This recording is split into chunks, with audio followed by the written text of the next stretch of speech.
बिस्मिल्लाहिर्रहमानिर्रहीम। जमात शशम के अज़ीज़ तलबा किराम, अस्सलामु अलैकुम वरहमतुल्लाहि वबरकातुहू। बेटा, सबक है यौम आज़ादी, जिसकी हम मश्क की तकमील कर रहे हैं। अल्हम्दुलिल्लाह कि हमने सबक यौम आज़ादी की बुलंद ख़्वानी के साथ साथ इसकी मश्क के 3 सवालात की तकमील भी कर ली है। आज हम चौथे सवाल की जानिब बढ़ते हैं। आपकी किताब के सफ़ा नंबर 30 पर जो मश्क दी गई है यौम आज़ादी से मुताल्लिक़, उसके 3 सवालात मुकम्मल हो चुके हैं। चौथा सवाल देखिए। चौथा सवाल है, इस दिन हम इतनी खुशी क्यों मनाते हैं? ठीक है बेटा। और 5वां सवाल है, 14 अगस्त का दिन हमें क्या याद दिलाता है? और छठा सवाल है, कौमी तराना सुनते ही हम सब क्यों खड़े हो जाते हैं? ठीक है बेटा। 6 सवालात पर मुश्तमिल आपकी ये मश्क है। 3 सवालात के जवाबात मैं आपको तहरीर करवा चुका हूँ। ठीक है। आज हम चौथे सवाल की जानिब बढ़ते हैं। मैंने कल की तर्ज पर आपके लिए यहाँ सवालात के जवाबात कॉपी में ही तहरीर कर लिए हैं। ठीक है बेटा, मुलाहिज़ा फरमाइए। चौथा सवाल और उसका जवाब आपके सामने है। ठीक है बेटा, आप देख रहे हैं। सवाल नंबर 4, इस दिन यानी 14 अगस्त के दिन हम इतनी खुशी क्यों मनाते हैं? तो उसका जवाब है, चूँकि इस दिन इस मुक़द्दस सरज़मीन पर हमारा सब्ज़ हिलाली परचम पहली बार फ़ज़ा में बुलंद हुआ और हम एक बाइज़्ज़त कौम की हैसियत से आज़ाद कौमों की सफ़ में शामिल हुए। ठीक है, इसलिए हम इस दिन इतनी खुशी मनाते हैं।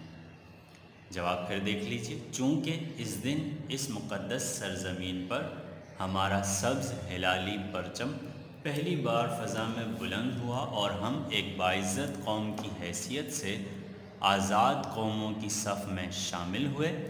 जवाब का आखिरी जुमला अगले सफ़े पर है जी। इसलिए इस दिन हम इतनी खुशी मनाते हैं। ठीक है बेटा, ये है सवाल नंबर 4 और उसका जवाब जो आपने मुलाहिज़ा फरमाया।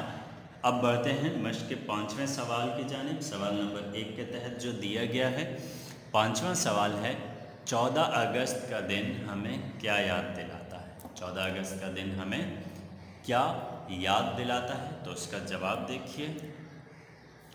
14 अगस्त का दिन हमें याद दिलाता है कि इस दिन हमने अपने अज़ीम रहनुमा कायद आज़म मोहम्मद अली जिन्ना रहमतुल्लाह अलैह की क़यादत में अपना प्यारा वतन पाकिस्तान हासिल किया था। तो हम इसकी याद में ये दिन हर साल पूरे जोश व खरोश और पूरे जज्बे के साथ मनाते हैं। छठे सवाल की जानिब बढ़ते हैं। छठा सवाल है, कौमी तराना सुनते ही हम सब क्यों खड़े हो जाते हैं? कौमी तराना सुनते ही हम सब क्यों खड़े हो जाते हैं? इसका जवाब आपको मश्क में नहीं मिलेगा, मैंने यहाँ तहरीर किया है, वो मुलाहिज़ा फरमाएं। ठीक है, तो इस सवाल का जवाब है, दरअसल कौमी तराना हमारी मुल्की और कौमी शनाख्त है, हमारी मुल्की और कौमी पहचान है। इसलिए हम इसके एहतराम में खामोश और बाअदब खड़े हो जाते हैं। लफ्ज़ क्या है? बाअदब, यानी अदब के साथ मुअद्दबाना खड़े हो जाते हैं। एक दफ़ा फिर देख लीजिए। दरअसल कौमी तराना हमारी मुल्की और कौमी शनाख्त है, इसलिए हम इसके एहतराम में खामोश और बाअदब खड़े हो जाते हैं। इस तरह बेटा सवाल नंबर 1 के तहत दिए गए 6 सवालात के जवाबात तकमील को पहुँचे। ये था हिस्सा मौज़ूई। अब बढ़ते हैं हिस्सा मारूज़ी की जानिब। हिस्सा मारूज़ी की जानिब बढ़ते हैं। एक दफ़ा फिर मैं आपको किताब की जानिब लिए जा रहा हूँ। सफ़ा नंबर 30 मश्क देखिए। हिस्सा मारूज़ी के तहत आपको क्या क्या सवालात दिए गए हैं, यानी सवाल नंबर 2 के तहत क्या सवालात आपको दिए गए हैं। صفحہ نمبر 30۔ جی بیٹا، صفحہ نمبر 30 مشق آپ کے سامنے ہے۔ حصہ معروضی دوسرے سوال سے شروع کرتے ہیں۔ آپ کی کاپی کے لیے یہ چھٹا سوال ہوگا۔ یاد رہے، چونکہ ہم سوال نمبر 1 کے تحت 5 سوالات کی تکمیل کر چکے ہیں اور میں نے آپ سے کہا تھا کہ ہم ہر سوال کو الگ نمبر سے واضح کریں گے، ٹھیک ہے؟ تو اس طرح یہ آپ کی کاپی کے لیے چھٹا سوال ہوا۔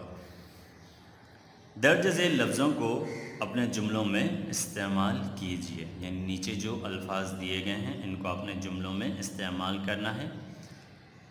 6 الفاظ ہیں، یعنی 6 جملے آپ نے تحریر کرنے ہیں۔ پہلا لفظ ہے چہل پہل، دوسرا ہے گہما گہمی، تیسرا ہے سر بلند اور چوتھا ہے زرق برق۔ اس کے بعد لفظ ہے اہتمام اور پھر لفظ ہے جد و جہد۔ اچھا بیٹا، یہ تمام الفاظ کے معنی آپ کو تقریباً واضح کیے جا چکے ہیں، ٹھیک ہے؟ میں پھر بھی بتا دیتا ہوں۔ چہل پہل اور گہما گہمی دونوں تقریباً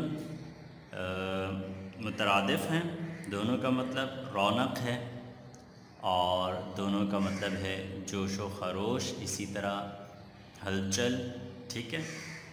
آپ اسی معنی میں یہ لفظ استعمال کر سکتے ہیں۔ سر بلند اونچے کو کہا جاتا ہے، زرق برق رنگ برنگے، اہتمام خوب لگن سے کسی چیز کی تیاری کرنا، جد و جہد کوشش کو کہا جاتا ہے، بہت زیادہ کوشش، بہت زیادہ محنت، ٹھیک ہے؟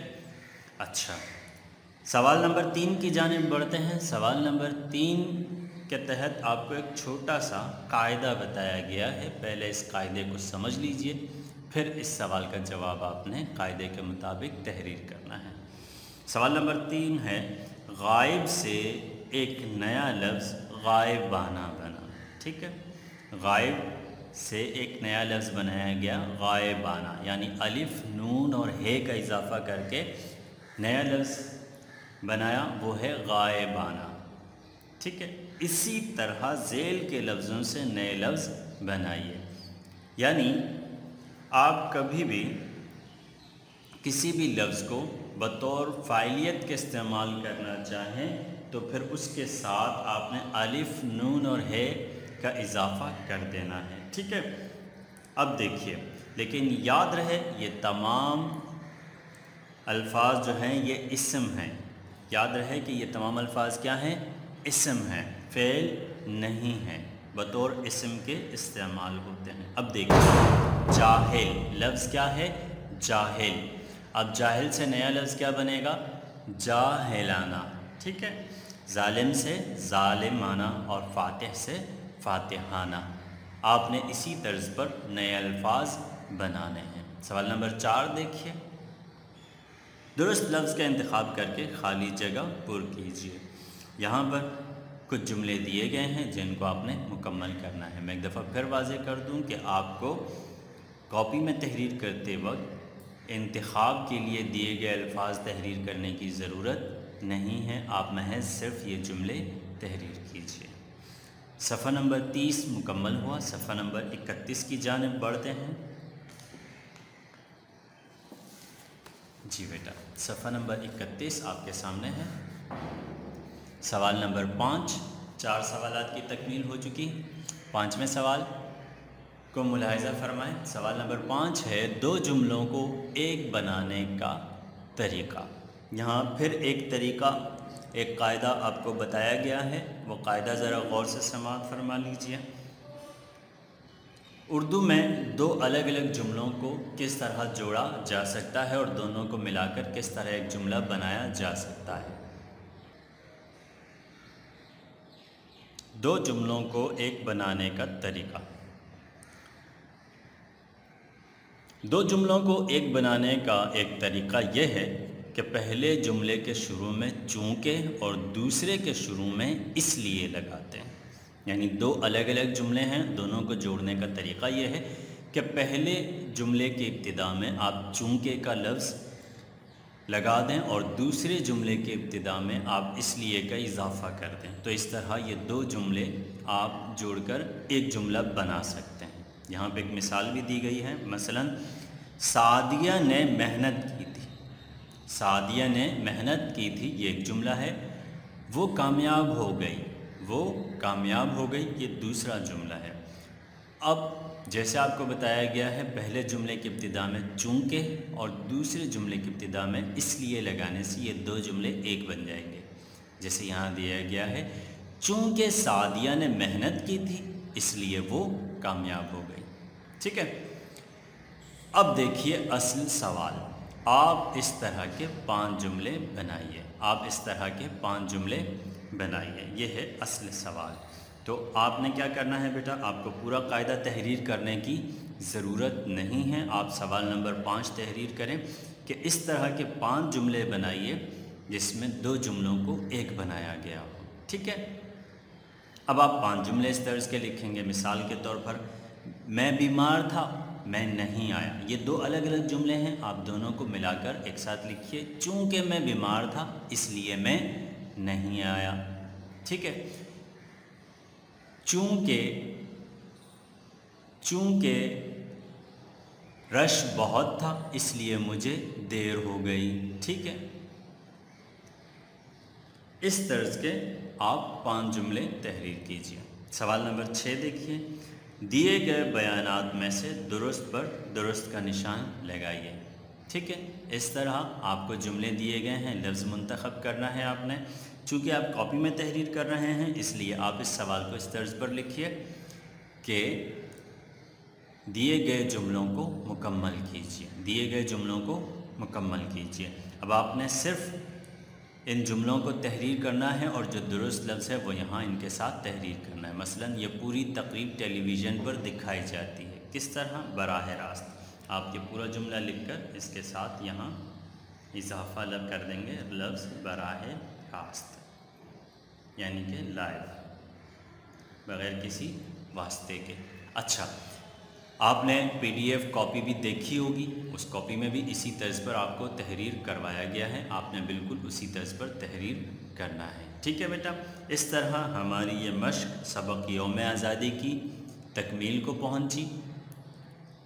और बेटा चूँकि स्कूल्स खुलने वाले हैं, जल्द ही आपसे मुलाकात होने वाली है, इंतज़ार की घड़ियां ख़त्म होने को हैं, लिहाजा जितना काम है आप तमाम काम मुकम्मल रखिए ताकि जब स्कूल्स खुलें तो आपका काम मुकम्मल हो और आपको किसी तरह की परेशानी ना हो, ना हमें कोई परेशानी हो और आपकी पढ़ाई का तसलसल जारी रह सके। अपनी दुआओं में याद रखिएगा। अस्सलामु अलैकुम वरहमतुल्लाहि वबरकातुहू।